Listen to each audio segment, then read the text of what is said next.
Holy God, escort these ancient words of wisdom, well traveled among your saints, to meet us here today.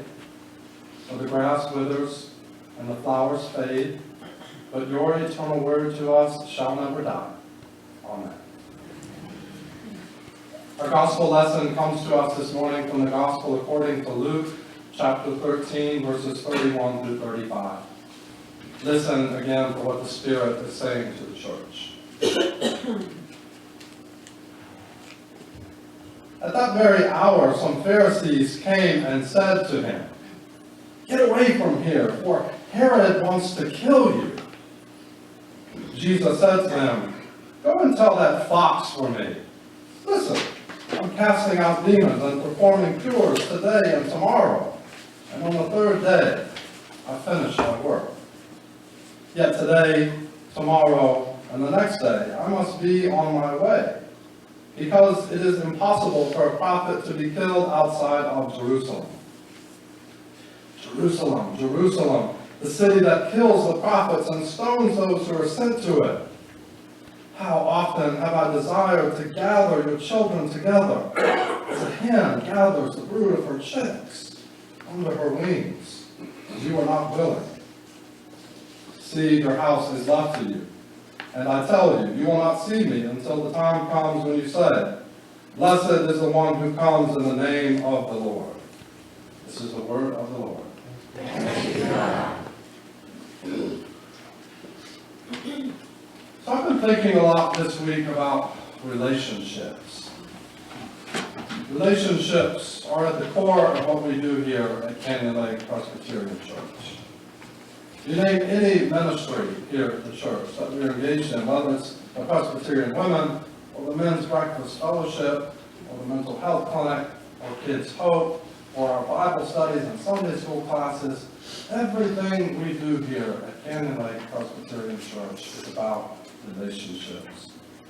And the basis for this is the fact that Jesus' life and ministry, they serve as a model for who we are as a church and who we are called to be as people. Jesus was all about relationships. In the scriptures, we find a God who is relational, of course. We find a God who's relational with God's own self, the Father, the Son, and the Holy Spirit. They share in this eternal, mutual relationship of care and concern for one another. And we see God time and time again initiating relationships with human beings.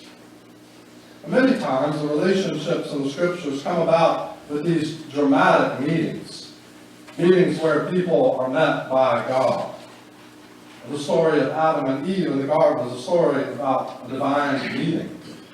The story of Jacob meeting God by the river is a story about God meeting Jacob there by the river. And of course, the story of Paul on his way to Damascus was a story about a divine meeting between Paul and his Savior. On and on and on, these classic accounts of relational meetings initiated by God. We see it time and time again. Relationships are at the center of what we do. And when his followers inquired of him at the end of his life about the meaning and substance of his life's work, the Buddha replied, "I am a being who is awake." For Christians, a relational encounter with God is meant to wake us up. It's meant to wake us up from our slumber. At times, we can become quite resistant to this. If you're like me, you enjoy a good nap. Sometimes we fall asleep spiritually too. And God comes along, typically through another human being, to wake us up, to remind us that we're called to participate with God in the work of reconciling the world to God. And God does this, of course, in a number of ways, but as I mentioned, the most common way that God wakes us up is by coming to us in the faces of other people. A good relational meeting can be understood as a face-to-face encounter with the other. You think of the stories in the Bible, like the story of the Good Samaritan, or the story where Jesus meets the woman by the well.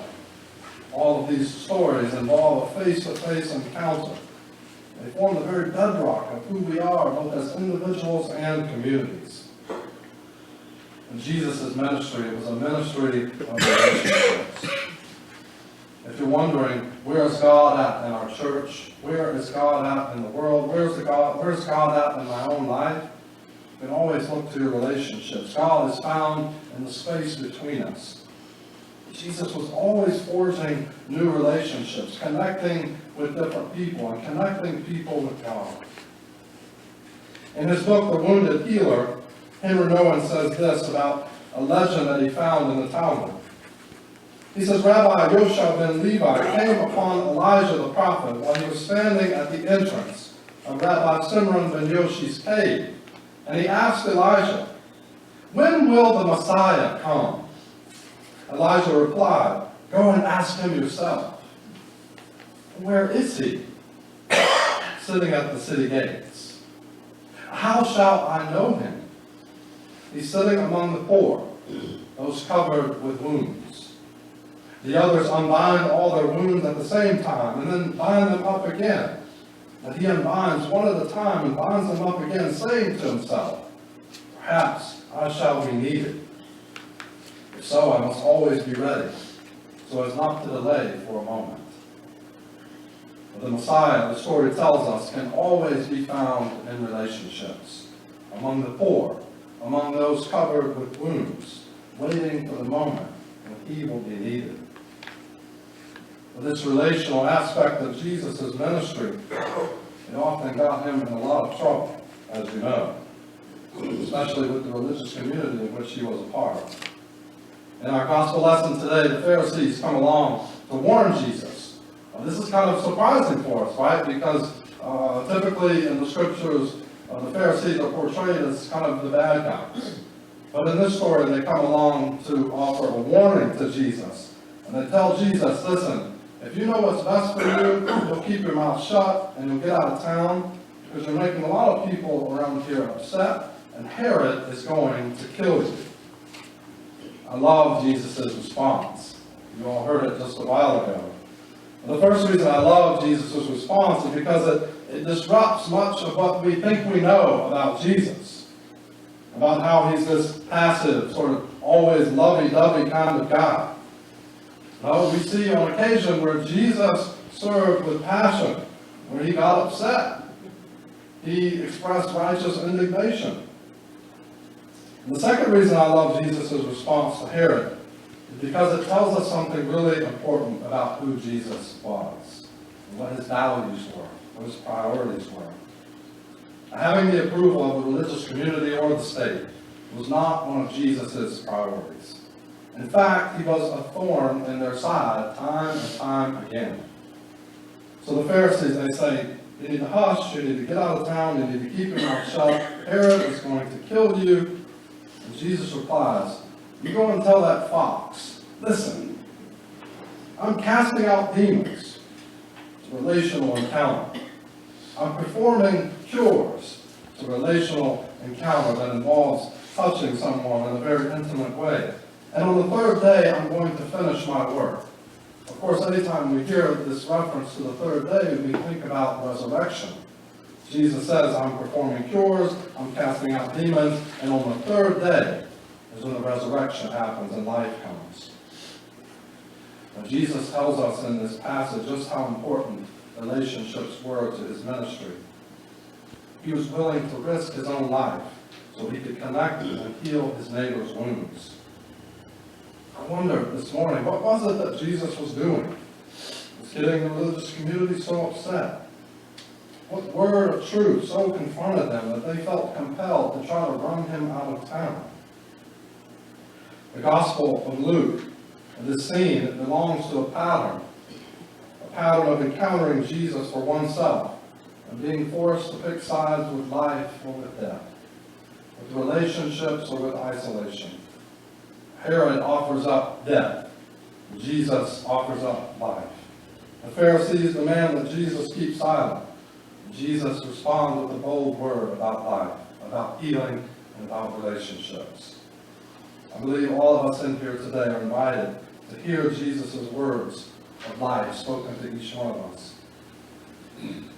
We're in for a real treat today. In just a few moments, I'm going to invite some of the participants from our recent trip to the Rio Grande Valley to come and to share with you a little bit about how they became healers of their neighbor's wounds, about how they too planted themselves at the gates of despair and healed wounds and were themselves healed as well, about how they encountered other people in relationships, about how they encountered God and how God spoke a word of life to them, not only with their words but with their deeds.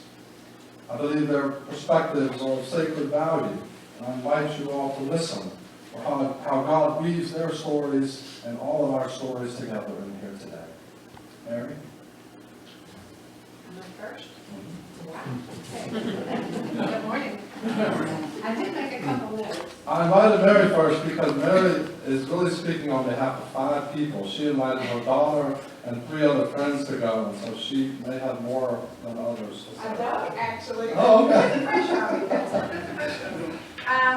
I guess what I wanted to start with this morning is how, do I have to go to the podium? Yes. I'll try to speak softly. I guess I wanted to start with how I decided in the first place to go on the trip south to the valley. And I think I struggled at first, and just in case any of you ever get the opportunity to go and you have those same emotions that I did, I kind of had to say, okay, this has something to do with the wall. And I had to say, okay, does it really matter what side of the wall I'm on? Not physically, but in an emotional sense with all the media and everything. And so I had to say, it doesn't matter what side of the wall position I'm on. I think what mattered to me and what I decided in that turmoil that was going on inside of me was that these were human beings. They were children of Christ. I'm a child of Christ. And it was the humanitarian aspect of it that drew me south. So I got beyond that point of it. So there was a struggle there. I think it's good for all of them to know that it wasn't just a hands down, ongoing, immediate decision. I had to deal with those emotions.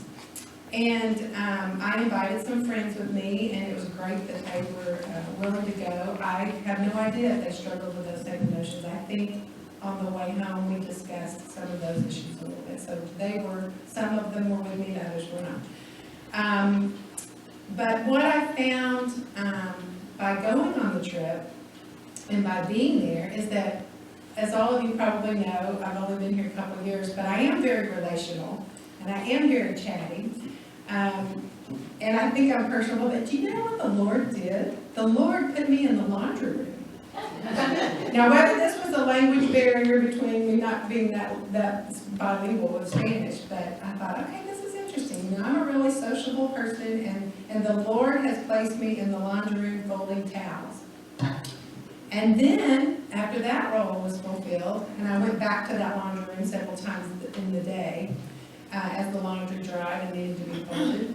But then I was in a room sorting children's clothing. I wasn't the one handing the clothing out in the room, interacting with people. And, Chad's talking about being relational. And so just with his sermon this morning, I was thinking, again, isn't it interesting that I was in that room with children's clothing boxes, separated from many of the immigrants. And so I was urged, it's like the Lord took me out of a certain element of my comfort zone, and I was there for many hours sorting and dealing with these clothes and separating them into male, female, sleepers, rompers, warm things, jackets. And I think I was spurred to pray. I was spurred to pray, and Kathy, my girlfriend, was with me. And I said, would you pray with me? Let's pray over these clothes. So there wasn't a laying of hands on people and praying, but I prayed that the clothing would provide warmth and comfort to them, that the children who wore those clothes would be protected from the harm that could come to them even in this nation as they're trying to free themselves from the oppression and things that are in their own country that they're fleeing, that it wasn't necessarily going to be perfect for them here. They were going to continue to have struggles, and they were going to continue to be oppressed. And I just was led to pray over the clothing and the things for the children. So I was blessed by the smiles that were returned to me while I was there. I was humbled by how blessed we are as Americans. Just by being American, we're so blessed. I've lived in many third world countries. And when you leave America and you travel internationally in these different countries, you really do realize why so many people want to be here. So I think we should count our blessings. Please join us again sometime if you have the opportunity to go. It will grow you and humble you just like it did myself.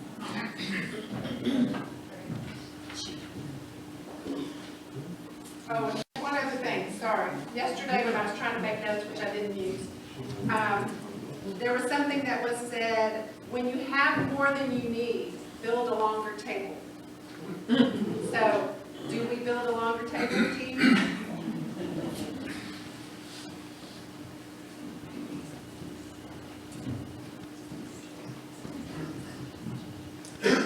So I'm Sarah Manto, and I also went on the trip. I'm not sure I struggled whether if I should go. I felt like I needed to go. Not sure why I needed to go.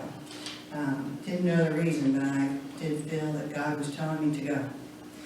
I've always been involved with mission, my husband and I, and I've gone on some mission trips, but most of them have been building something. You know, it hasn't been about people.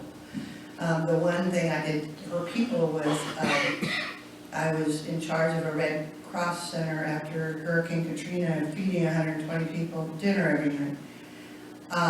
But I was on the organizing side. I got to go buy groceries and figure out who was going to eat what and who was manning what, and I was in the kitchen and I wasn't touching the people. What I noticed, I'd like to share a difference between Katrina, which is Americans taking care of Americans, and of course and it was a humanitarian crisis, but people coming, as Mary said, from positive American to positive American, they versus coming from South America, Katrina victims complained more. You know, they wanted pizza twice a week, and they wanted Church's fried chicken twice a week, and I noticed that the people we saw, the immigrants we saw, were thankful. They were thankful for everything. I man the men's group, the men's room, and I'm the opposite of Mary. Mary and I should have traded places. And I don't speak any Spanish. And we were supposed to be giving them a pair of socks, a pair of underwear, a pair of pants, and a shirt. And they would come in and all we had were extra large underwear, and these were young men that could fit into boys' underwear. They were all very small, and they would pick them up and laugh. So the humor, they were still people, you know, and they'd hold up these underwear like this, you know, twice as big as they were, and they'd laugh. And they also were giving, even in their situation.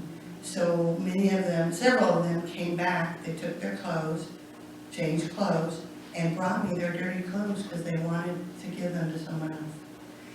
Mary mentioned the laundry room. It was not clothing, it was towels, I think. So there were places to take showers, and so there was no room to wash their clothes and give them to anyone. Mary was washing towels. What we were doing was giving them to a box for Salvation Army, because apparently Salvation Army cleans everything before it goes on the shelves. We didn't have that ability. They were sent to a room where they had a meal for them. It was just soup, but they felt blessed to have that soup. When we walked in there, even looking at the situation I was in with Katrina, and then looking at this situation, I've never, unless I was at a concert in a huge venue, I had never seen so many people in such a small place that were orderly and waiting and Besides the cries of children, and obviously small children are going to be running around, they waited. We started closing the men's room before we opened the door, and they waited. There was probably over 50 men lined up outside that door that never asked or pushed. We let a few of them in. Sometimes it would get too many, and we'd close the door. So we didn't feel like we were getting pressure to do anything. And then we would open it back up and let a few more in. Experience was wonderful. That was only at one of several places we went. I love information, and that was one of the reasons I went. Several other places we went, as well as we had 2 or 3 people talk to us in the evening just to inform us on the ground what was going on. I think one of the most humbling things for me, we were there, we didn't show up till 9:10, and there was a orientation at 9 o'clock, so we missed that, which I'm an organized person, that bothered me, but I figured out how to work through that. We went out and had lunch. We took that time, at least some of us did, and we left, or I left about 3:30 to move on with Chad to the bus station. But there are people working down there 12 hours a day, 7 days a week. This one thing I gained from the trip that was informative to me, the infrastructure is there because McGowan has done this for decades. This isn't a new issue for them, but it used to be 50 people a week. And when I asked why I only had extra large underwear, I was told that they had had 5,000 people in 4 days. So the workers, instead of, the volunteers, instead of 4 hours a week when they had 50 people, are now at 12 hours a week at 5,000. And that to me was like, I want to stay, I want to help. Thank you very much.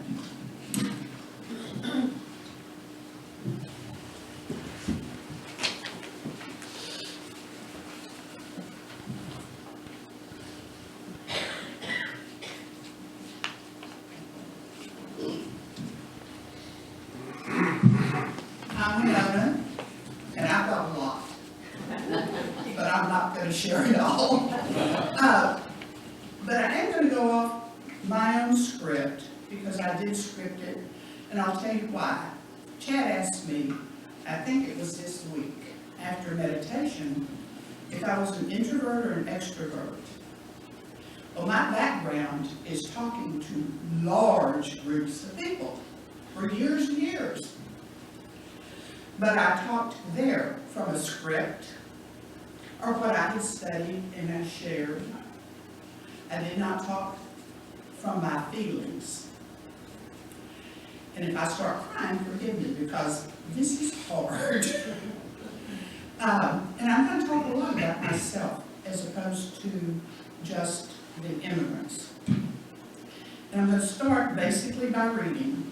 During the spring of 2018, I had allowed myself to just become consumed, and I'm going to attest to this, by newspapers, by TV, news, and talk shows, and they disturbed me greatly.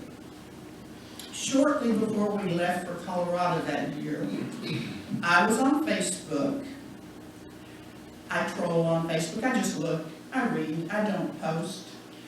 But I am on Mission Presbyterian's Facebook page, and I would encourage everybody, if you're not, to get on Mission Presbyterian's Facebook page. They offered a link to a confession of faith in a time of crisis. So I went to that website, didn't really trust it, so I didn't cut and paste. I typed my own little line in and got to there. And I didn't read it right then because I was busy packing, but I printed the several pages and took it to Colorado with me. And when I got there, I sat on the deck and I began to read it. I read it once, I read it again, and I read it a third time. It spoke to me in the peace of that day in Colorado, with no TV, no internet, and only a Sunday newspaper. We're isolated up there. My computer time was at the local library, catching up with family, friends, and paying bills. And you're only supposed to spend 30 minutes at their computers because they're a popular place to be. Well, after arriving home at the end of September, I shared this paper with a very few friends. And I kept thinking of ways that I could follow through on my beliefs, some of which were very succinctly expressed in this confession of faith. Well, once again, Mission Presbyterian came through, and they told the need for towels at the Catholic Charities Respite Center, and a way we could provide them. So I said, Don, can we do this? It was something that we could do to help. And since I don't go on Amazon and order stuff, my daughter, who actually went on the trip with us to the valley, got my credit card number, and went to her Amazon Prime account, and we ordered towels, and they were sent directly to the respite center. Next, Chad mentioned a trip he had made to the valley, and after that, the Caravan of Hope 2 and the Bears were offered as an actual opportunity to be involved in an active way. Well, like Mary, I was in a room. Like Sarah, I was sent to a room with Jenny and our daughter Chris. We were the initial sorters. We could barely get 3 pairs of feet into the room. There were so many bags and boxes that we had to go through. Then we heard the children's room needs more clothes. Well, we had assortment. I was the one that got to take that box out to the children's room. And while I was out there, I was asked to do other jobs. I got to leave that room. And that was the moment. Not speaking Spanish, as I walked up and down and up and down and up and down those halls doing different things. And one of those things was the wonderful passing out of bears. I could only hope that acceptance and welcome would be understood through nonverbal offerings like a pat on the arm, a smile, and actual eye contact. I tried Spanish. I had a few little words. And you know what? The looks I got were rather blank. I really thought I was a little bit better than that, but I wasn't. I can only hope that the organized chaos, Sarah talked about the quietness and the patience. Well, the chaos was all of us running around trying to get our jobs and our things passed out and done. The people were quiet, and I could not believe how long they had to stand in line at times. I'm hoping that just by our being there, that they felt some sense of peace, healing, acceptance, and hope could be felt by the refugees that were there. My grandfather was an immigrant as a very young child, traveling only from Europe with his mother, and this was prior to World War I. I never heard any stories from that time. Now I sure wish I had talked or been old enough to ask questions, but I wasn't. But I thought of them as I walked those halls and wondered how in the world they had had the courage to leave a dangerous situation and come here. And I hope, too, that someone greeted them with open arms. I'm going to end by reading one section of the confession of faith in a time of crisis. And this, I kept thinking, in fact, Chad came while we were in Colorado. And the first time I ever really talked to Chad was at a Presbyterian women's meeting. And I had my confession of faith in times of crisis in my hand. And I said, Chad, would you look over this? I said, I want to know, I said, I know it came from Mission Presbyterian, but I want to know who these people are who wrote this.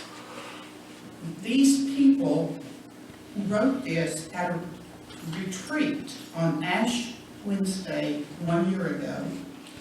And it was written by a large, very diverse group of Christian leaders at that retreat. And I would encourage everyone to go out and look up this belief. The one says, we believe how we treat the hungry, the thirsty, the naked, the stranger, the sick, and the prisoner is how we treat Christ himself. That was from Matthew. Truly I tell you, just as you did it to one of the least of these who are members of my family, you did it to me. God calls us to protect and seek justice for those who are poor and vulnerable, and our treatment of people who are oppressed, strangers, outsiders, or otherwise considered marginal is a test of our relationship to God, who made us all equal in divine dignity and love. Our proclamation of the Lordship of Jesus Christ is at stake in our solidarity with the most vulnerable. If our gospel is not good news to the poor, it is not the gospel of Jesus Christ. Luke 4:18. Thank you.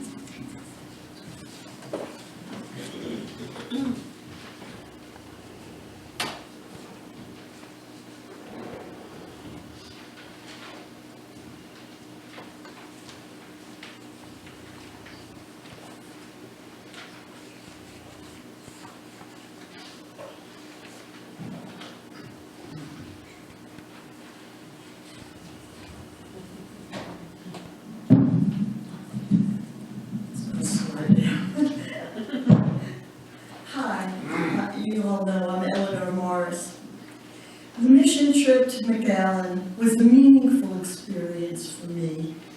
It's one thing to hear statistics, but it's another to meet humanity face to face. Meeting fellow human beings who have fled violence and poverty and have risked their very lives to seek safety, opportunities, and a better life and freedom for their children. That was a heartfelt experience for me. As you know, Act 2 has made and delivered 185 small stuffed bears for children.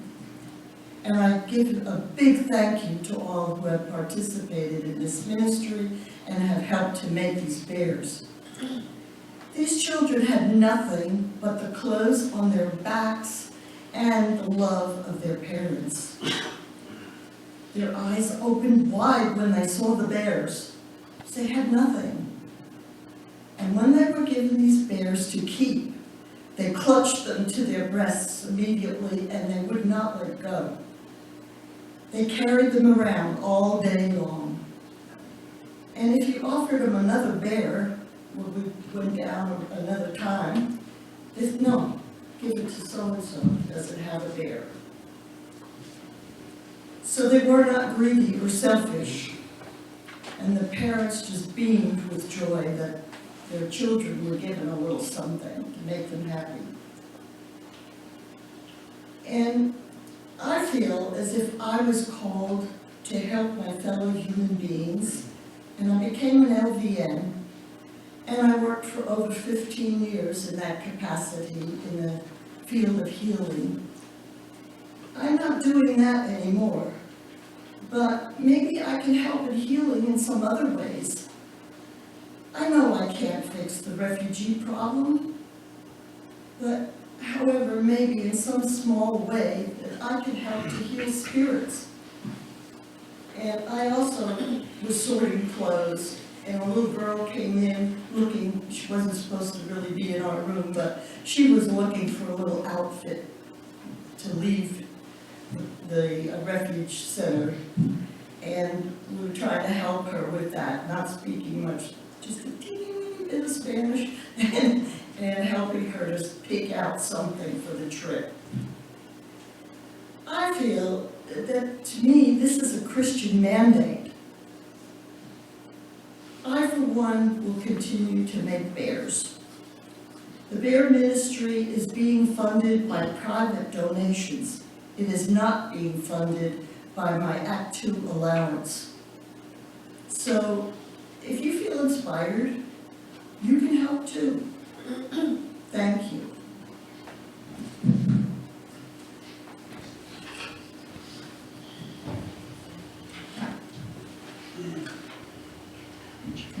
I have to pass out those bears, and believe me, she's right. Everybody wanted it, every child that was there, so we couldn't pass them out fast enough. It was joyful. Yeah, in 1981, Gene and I came back from Chile, South America, and I was asked to relocate in San Antonio and interpret a document that General Assembly had passed, which was entitled Mexican Migration to the U.S., Challenge to Christian Witness and Public Policy. So my new mission field was the 5 cities in the Southwest that were proximate to the border. So they asked me to live in San Antonio and do that. So I settled in and began getting myself invited to those cities and talking about migration to the U.S. in the Mexican context. I had a God moment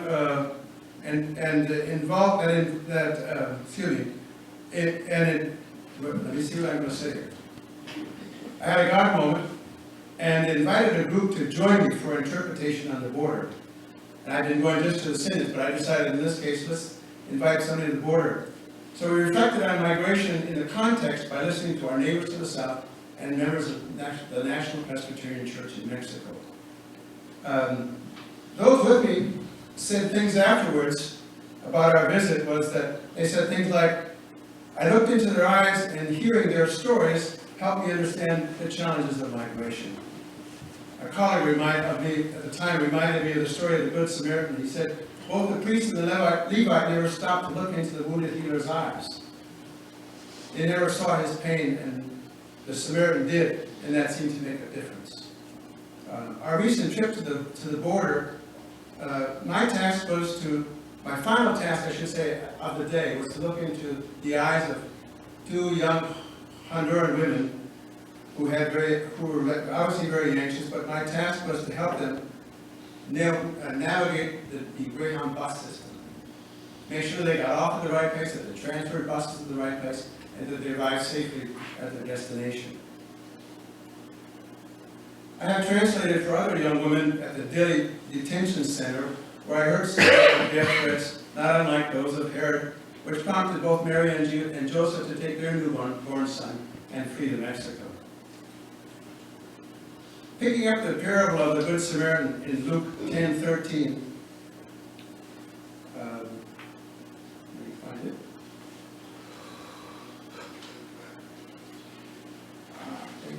10:33, sorry. I had it here when I walked over here, and then I touched the screen and it went away. All right, it's right here. So picking up the story, Jesus said, the Samaritan traveling on the road came on him, and when he saw the man's condition, his heart went out to him. He gave him first aid, disinfecting and bandaging his wounds. Then he lifted him onto his donkey, led him to an inn, and made him comfortable. In the morning he took out 2 silver coins, gave them to the innkeeper, saying, take care of him, and if you incur any other costs, put it on my bill and I'll pay you when I come back. What do you think, Jesus says, which of the 3 men became a neighbor to the man who was attacked? The one who treated him kindly, said the religious scholar, and Jesus responded, go and do the same.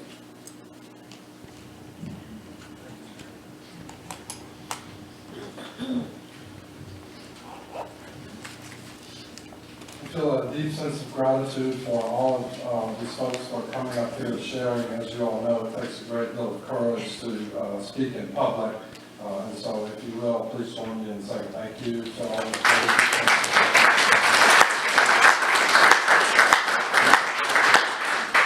And listen, I know that this is a hard topic to discuss, especially in the church, and so I'm just grateful that we and here are able to share this time together and pray for one another, that God will hold us all together and lead us forward and show us the right way.